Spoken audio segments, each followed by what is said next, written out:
Okay, we're going to go ahead and get started. So good afternoon and welcome to InterCrowd's Mergers and Acquisitions webinar.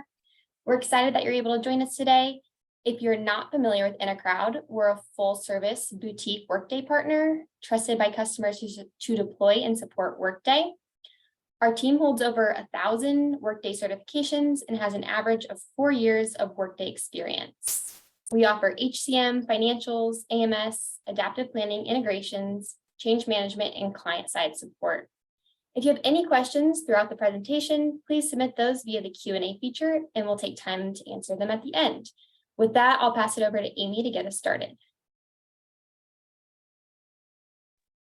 Thank you, Taryn, and hello, everyone. Welcome. My name is Amy King. I am a financials consultant here at InterCrowd with a specialty in mergers and acquisitions across finance and supply chain. I also have on the call with me today Jill Sandberg, who's our Vice President of Professional Services of HCM and PAT. And together we've built out this presentation for you today and are both available after the presentation for our Q&A session. All right, so what will we be talking about today? First, I wanted to do an introduction to mergers and acquisitions, and then talk about some of the landscape questions and why we're highlighting this topic towards the end of the year.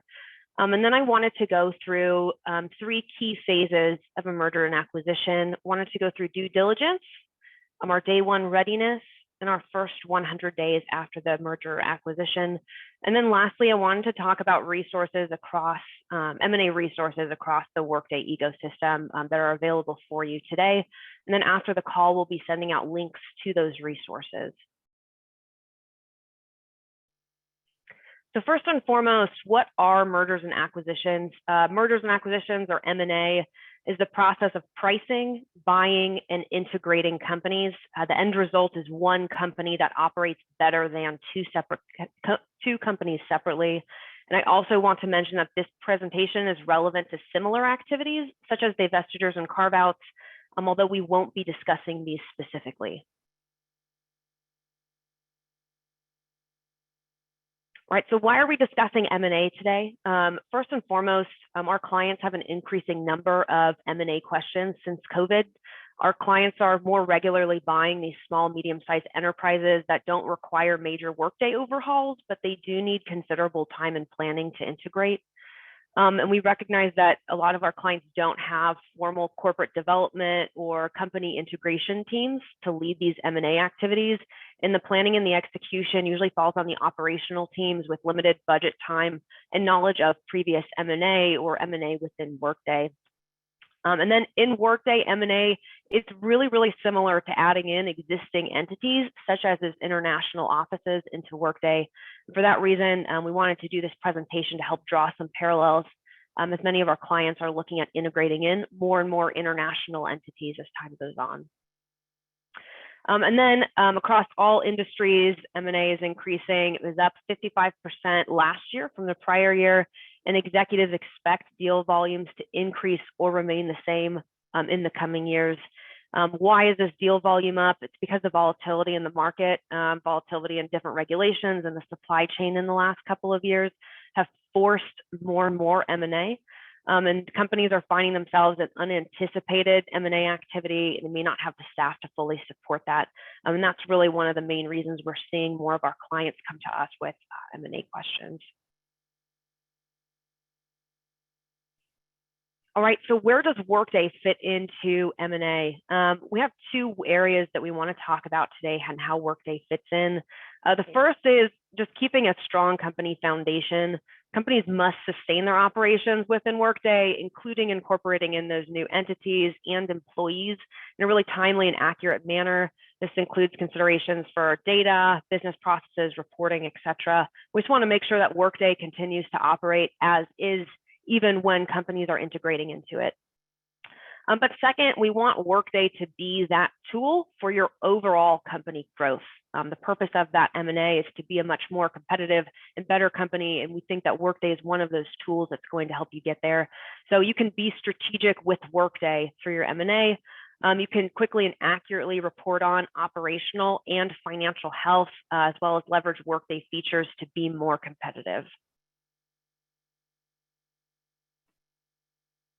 And then lastly, as part of the introduction, different phases of M&A. These are our 3 high-level phases we mentioned in the agenda. This is going to be how we use to guide the discussion. First phase is that due diligence phase. This is determining whether or not you want to purchase a company. It involves a short, confidential, third-party assessment of a potential company. And usually by the end of this phase, it will conclude with a letter of intent and a purchase price for that company. This phase may or may not include a public deal announcement, but we recognize that at the point of there being a public deal announcement, there can be large operational changes happening. That day one readiness generally occurs after the deal is announced, but it's when the company integration planning starts, including integrating of systems, operations, personnel, change management planning. Day one is when the companies are officially coming together, and that first 100 days or the 3 months following the merging, the companies are executing all of the planning that they had previously done.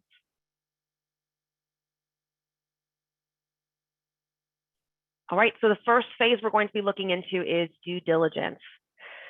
So under due diligence, there's different types of due diligence reviews. Workday is particularly relevant to our operational and financial due diligence, the operational being the technology, people, and processes.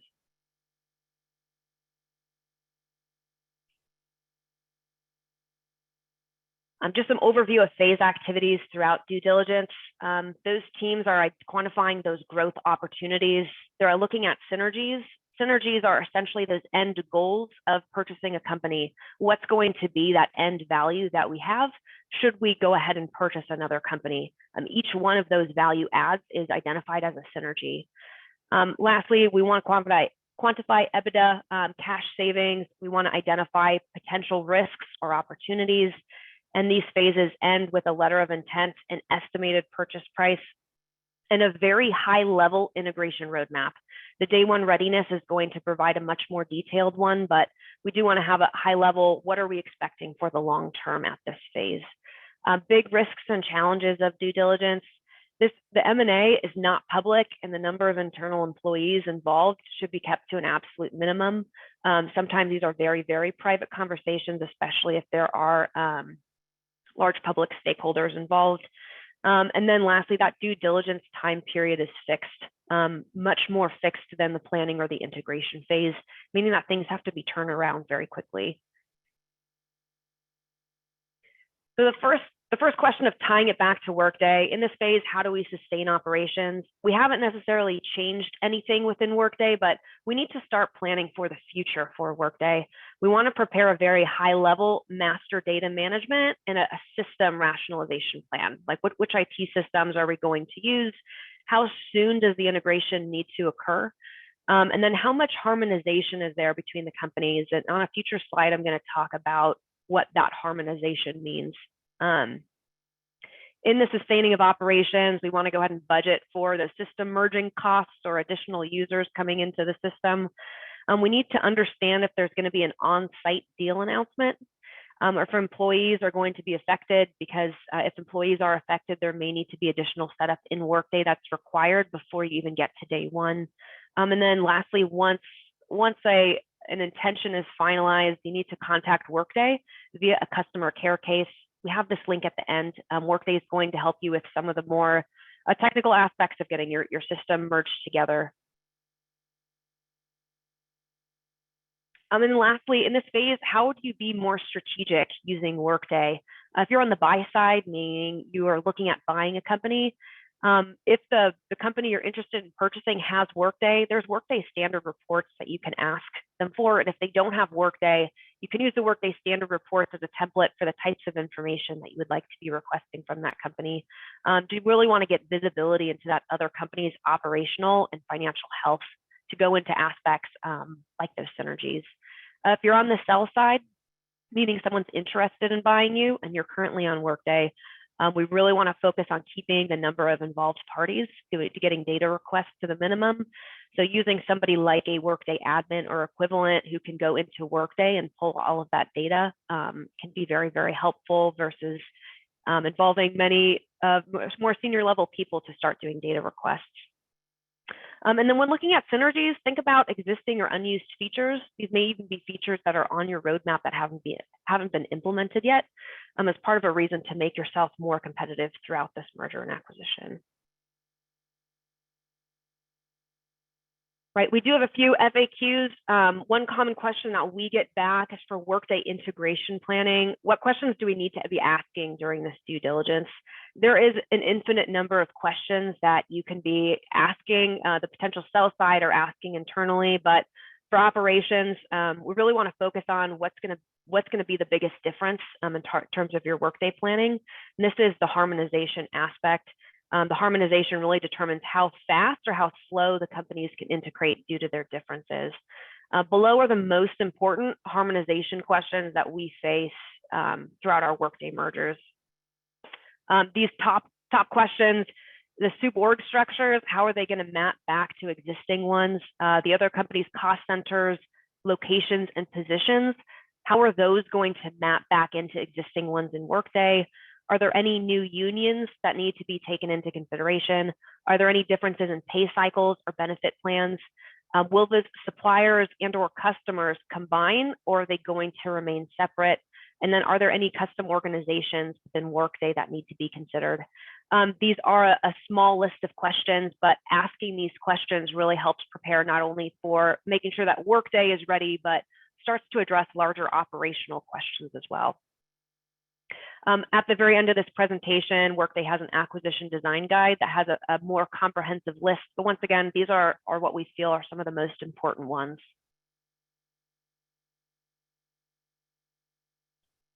Another frequently asked question, what reports or data is available in Workday to help our company in due diligence? That might be to benchmark your current operations against an acquired company you're looking to acquire or merge with. It might be types of reports to ask a different company. This is going to be available on our website as well as sent to you a link afterwards. But here are some top reports that really help look at that operational and financial health aspect that can be very, very beneficial in helping you decide whether or not to be purchasing a company.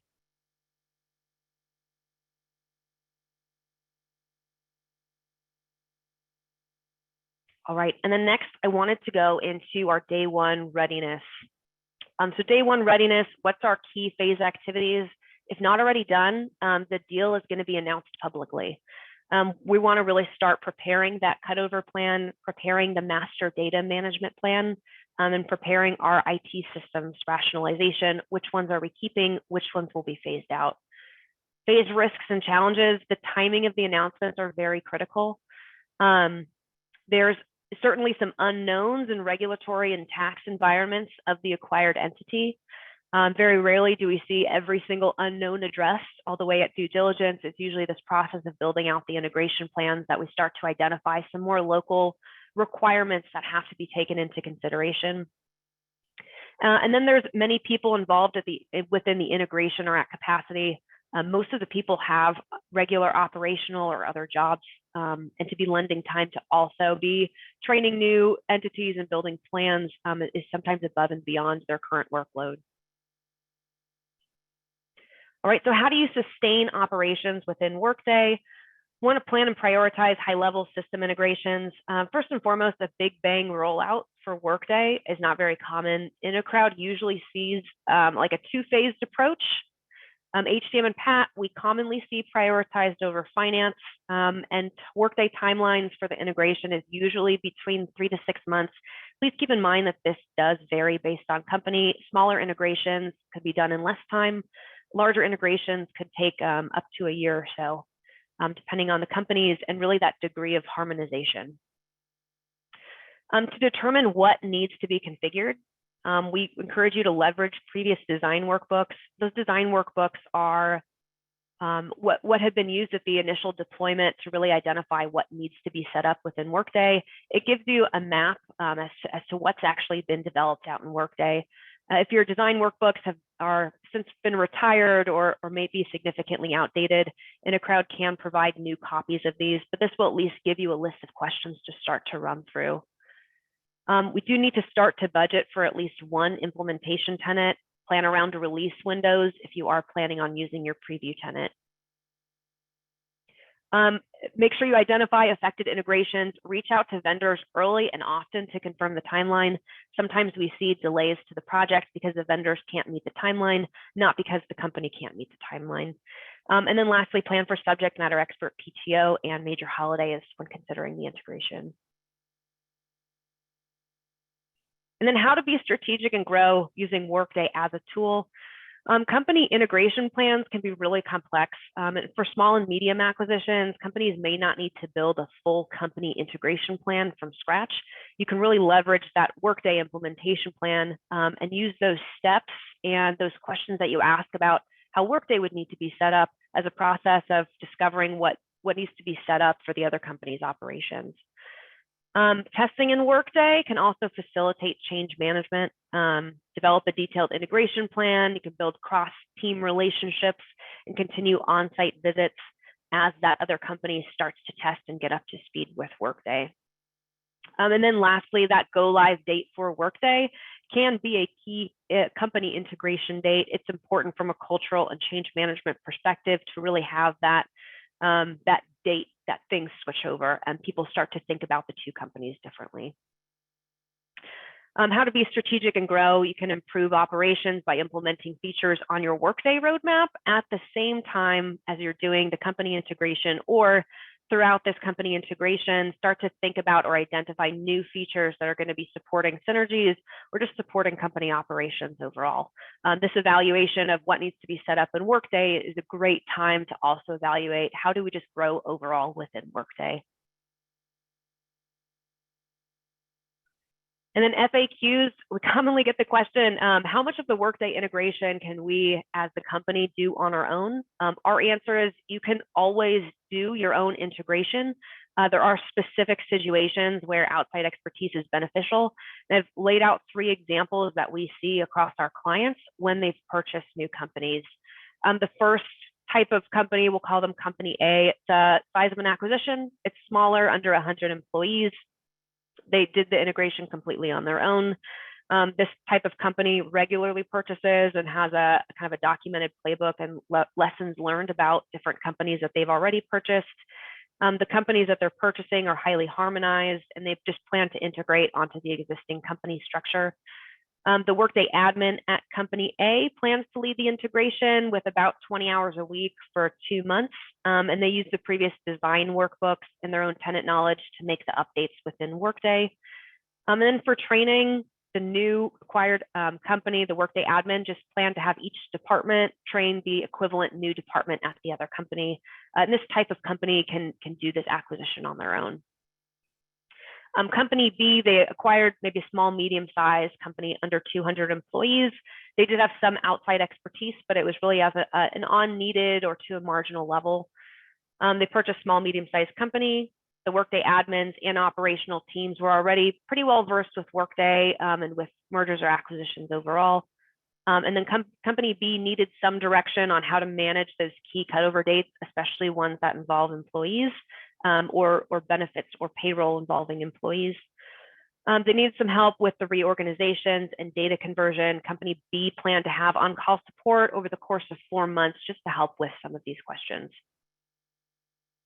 And then Company C, purchasing a larger company, think we've seen this anywhere from 100 and above, but think maybe 200 or more employees. They really needed a regular touch point, someone leading the integration, more or less outsourcing, getting Workday set up for that new company. The 2 companies planned to fully integrate, but they had a pretty significant amount of differences, especially in benefits, compensation, and the org structure. Both have pretty mature operations. The internal team is at capacity. They're not very familiar with M&A, and Company C decided to outsource that Workday integration, requested more of a formal implementation project. And the outside expertise at the end would provide some sort of documentation and training for the Company C admins to create a repeatable process for future M&As. So really focused on getting things integrated well on the first time and then leaving behind some sort of deliverable and playbook so that the company can take on more of their own in the future. So these are 3 types of examples that we see when companies purchase other companies and need to prepare for Workday.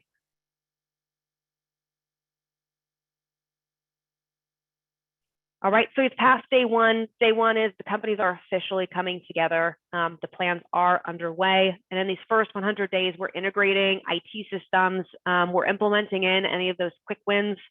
We're getting to our end state of master data management, and we're starting to measure out those synergies. Big risks and challenges. Synergies can be really difficult to measure. And sometimes those owners or people who are affected by those synergies span across multiple people. And because those synergies are difficult to measure, sometimes when they are measured, an estimated of 50% of deals don't actually realize their long-term value. And cultural differences between those two companies can stop or hinder the integration. So those key things considered, top things for sustaining your Workday operations during this time. First and foremost, the functional changes that we see tend to be smaller. The larger piece is that data conversion, and the data conversion needs to be carefully planned. Some key callouts means setting dates for test loads, data freezes, and final data loads. Understanding all of the data dependencies. A lot of data has to be loaded in a specific order because the data relies on each other. Having identified owners of those data for those specific dates. And then lastly, understanding effective dates of data. Some data that you load into Workday can be set to be effective at a future date. Some data that you load in is effective as of the time that you load it. So knowing what data set you're loading and when it will be effective is also very critical. And those things will tie back into what dates you need to set for those data loads. And then second, plan ample time for training employees. Of course, training should occur before go live, but at acquired entities, the employee turnover and the commitments can be a little bit higher than usual. So while you should train before go live, you should expect additional training after go live. Where able, ask existing employees to lead those trainings to help build relationships across those companies. And then number two, how do you use Workday to be strategic and grow?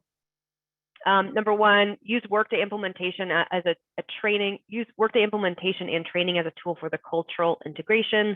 Use those implementation meetings to build communications across those separate departments in the company, and use in-person trainings as those on-site visits to get to know that acquired company. Leverage Workday features to implement quick wins.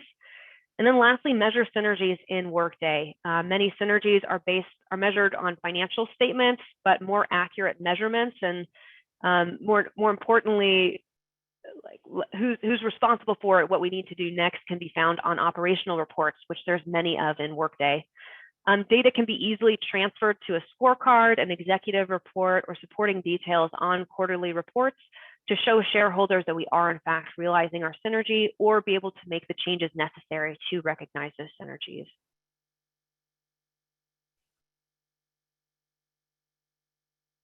All right, our FAQs, how have other companies using Workday approached the integration? What's lessons learned from those other companies?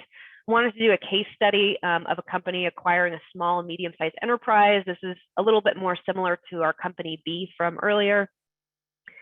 At the start of the acquisition, company B is in the healthcare industry. They acquired a partner. Company B was on Workday payroll, and they wanted to integrate in the new company. The goal was really for that fast implementation using existing setup. Under 3 months, they wanted the company integrated quickly as part of one of their synergies. So with the emphasis on existing setup, most of the work was for legacy data, training, and ensuring the systems was compliant for the new states and the new employee groups that they acquired. So InterCrowd partnered with this company to guide the integration, with Company B doing most of the heavy lifting. Company B was planning more acquisitions in the future, and they were also trying to use this to gain a more repeatable process. So what happens during these first 100 days? There were some new requirements identified for union and state requirements, not originally known, that required some new payroll setup in the system. The go live was restructured into 2 different dates, one for salary employees, one for hourly employees. This ties back more with the phased rollout of Workday that we commonly see. And we found that the data quality from the legacy system was very poor. It wasn't in a place where it could immediately be uploaded into Workday. And that company ended up hiring a temporary resource to help clean up that data. ultimately, it led to an extended go live date. So what happened after the systems were integrated? InterCrowd helped lead that knowledge transfer to the existing company, and for their future M&As was focused a little bit less on a fixed standard approach. It was more on which types of questions to ask of the acquired entity in the future, going back all the way to the due diligence phase of what are those key questions that we need to start asking early on. And those questions were more specific around the Workday payroll planning, things like state laws, unions, et cetera. And then the lessons learned from another company that was more similar to a generic company C. For this particular company, company C was in the healthcare industry and acquired a partner. Company C was on HCM and PAT. Their partner was on Workday Financials. So the goal was for a phased implementation, bringing both companies fully onto Workday. First phase was HCM and PAT. The second phase was for financials. Each company planned to leverage the other's standard process and do the setup with minor updates. So during lessons learned, first and foremost, the tenant management was very key. Both companies took copies of their tenants, and from those copies, they migrated their existing setup and data to one new common tenant. And for the partner merging into Workday HCM, their existing tenant already had skeletal records of employees because of Workday Financials. So the careful alignment of existing records to the new employee records in Workday was key. And for HCM companies merging onto HCM, there needed to be an alignment of job catalogs and compensation grade structures. Reference IDs across both platforms had to be carefully managed. We wanted to maintain the same reference IDs. And in some cases, there were two values coming together to become one. Wanted to make sure no integrations or other downstream items would be impacted due to changes in reference IDs or updates to those. And then lastly, data freezes were actively managed since all data across both companies were getting migrated. What was the result of this acquisition? The anticipated levels of harmonization assumed all the way at the beginning were fairly accurate. Go live was on time, went live with one new common tenant, and retired both previous tenants.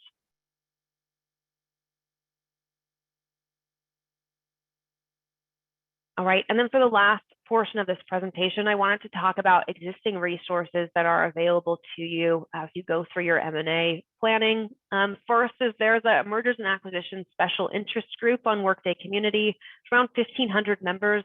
This is a great place to post your mergers and acquisition questions, especially as you're getting into planning, or if you're taking on much of the M&A on your own and you do need outside help. This special interest group is a great place to go to start getting answers to those questions on your own. There's an acquisition design guide for HCM and payroll designed by Workday. It covers core questions to answer during an acquisition by specific areas within Workday. There's a special interest group PowerPoint on community that have considerations for M&A. It's similar to a playbook. There is Workday M&A guidelines documenting how to contact Workday regarding an upcoming change in your tenant.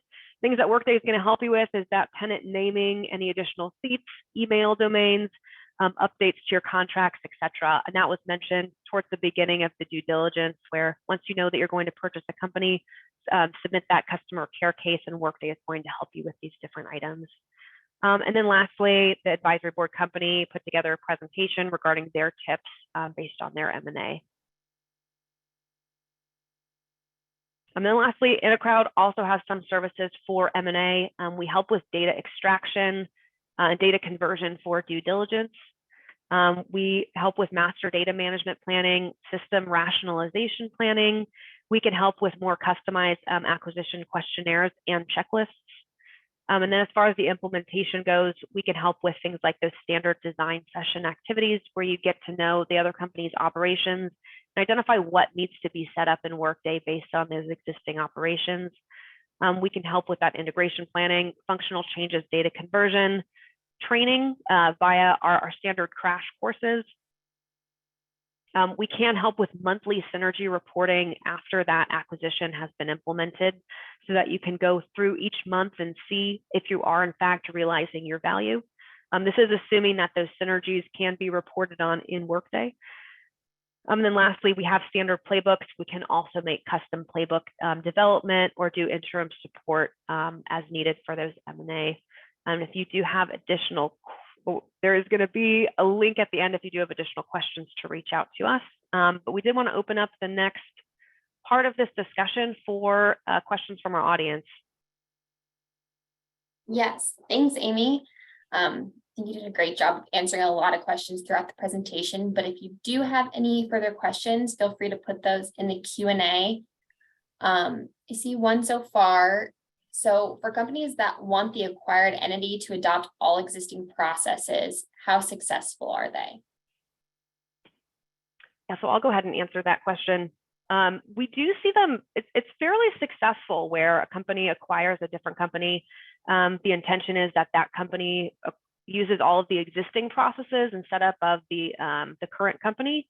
There are some minor updates, and usually we plan for just that small degree, but they are usually based on vendor requirements, state requirements, country requirements that have to be considered.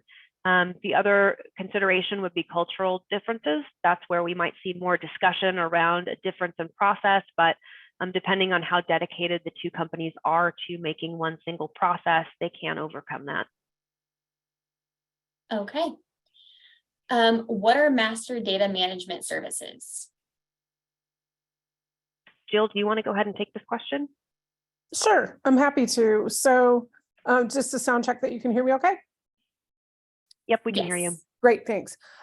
So this is really where we would go through and look with you at what we would call, some of the acquisitions call it the FDM, really looking at what is your foundation data, what is the foundation data from the client look like, and some of that I'll call it pre-analysis and mapping even before you get to data conversion, to look at things like cost centers, locations, job profiles and compensation grades are always a really big topic for harmonization and this mapping. So consider it sort of an assessment between the two tenants, or well, not two tenants, the two companies.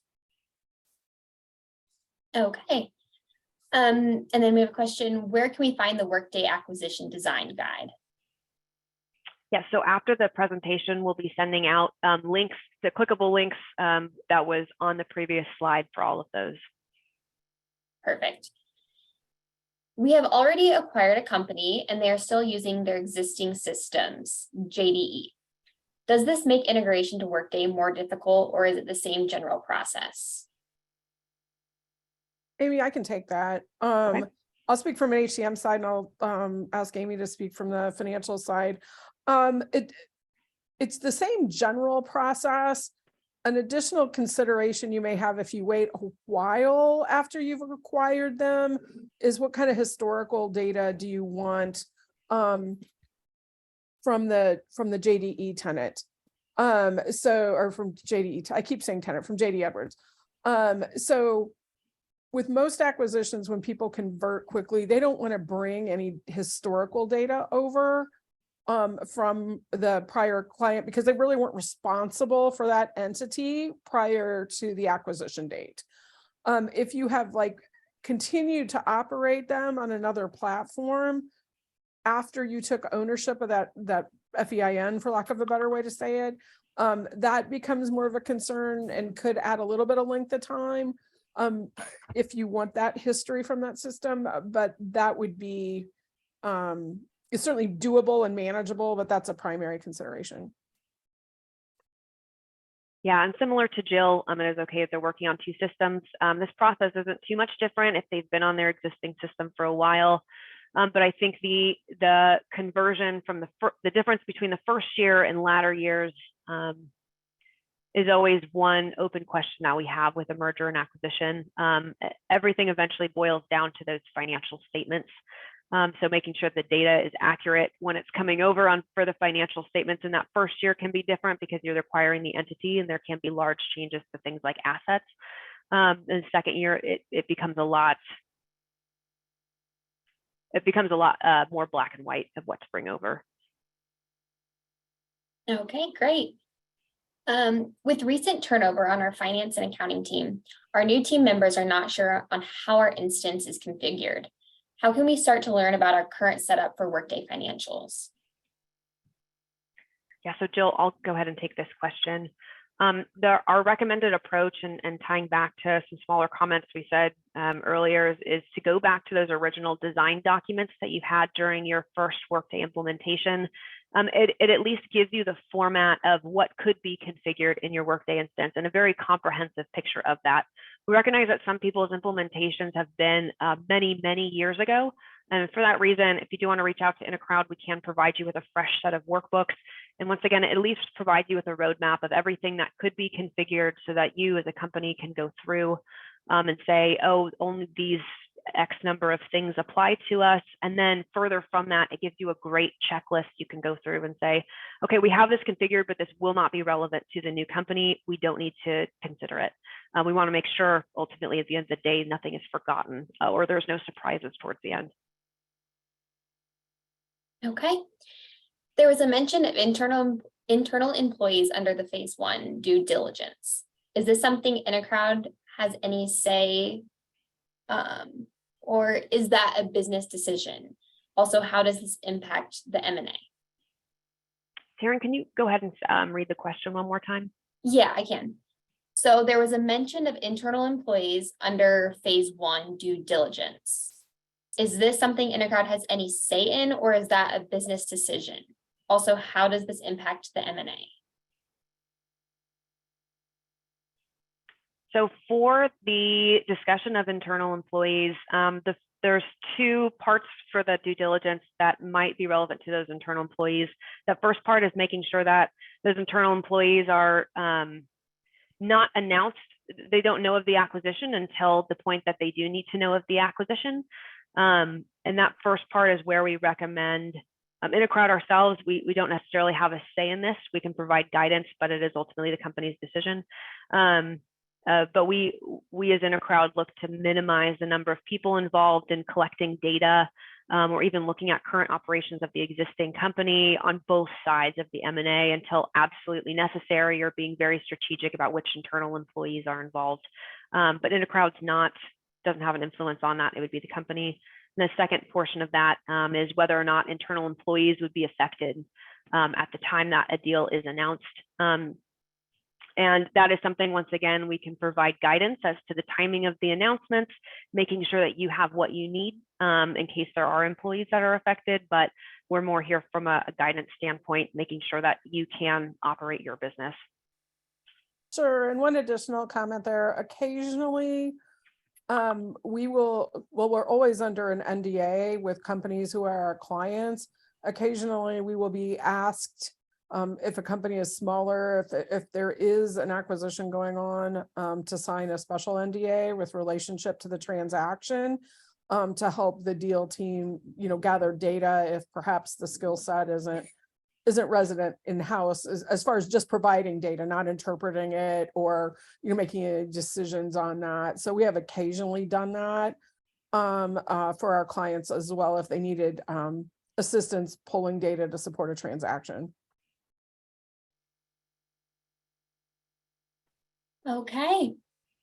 It looks like the only other question we have is regarding, will the video be available to listen to again? And yes, we will send out a follow-up email with the recording.